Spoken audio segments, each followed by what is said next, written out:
Kaore te uepu futuporo o Aotearoa e hia ana ki te whakapāha atu ki ngā kaitākoro futuporo Māori o mua me o rātou whānau mo te whakatau a te uepu kia kaua ngā kaitākoro Māori e haere ki Āwherika ki te tonga ki te tākoro futuporo ki ngā Springboks. Hea ki ngā kōrero e tino pukuriri ana ngā whānau i tēnei tawhitawhi nei a te uepu. Ia ki etahi ko George Napier te pane kiretanga o nā haika katoa o Aotearoa. When rugby historians talk of George Napier, they invariably use the words best fullback of all time. He mema o te kapa opango i nā tau 1924 ki te toru te kau.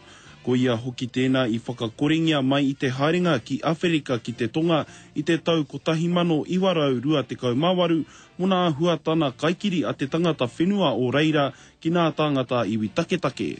The NZRU allowed South Africa to dictate the rules for those 3 tours in which the All Blacks went there. With regard to the first tour, it wasn't actually law at that time, but it was understood that Māori and that other indigenous populations weren't welcome. E ai ki te kaituhi o te pukapuka Beneath the Māori Moon, te pukapuka whakanui i te ao futuporo Māori, koinei pea te wā tika mo te uepu o Aotearoa ki te whakapāha atu ki ngā whānau mo tēnei take, i te mea koinei te tau whakanui ai i te kotahi rautau mo te futuporo Māori, engari au ware ake. Absolutely terrible decision. I think it shows no maturity on their part in terms of where they've been, and I think that Māori will be highly critical of them not wanting to issue an apology. E mau tonu ana te mamae ki wainga i ngā whānau, ka hore te heamana o te poari Māori a Wayne Peters e whakahoki mai i tā mātou waia.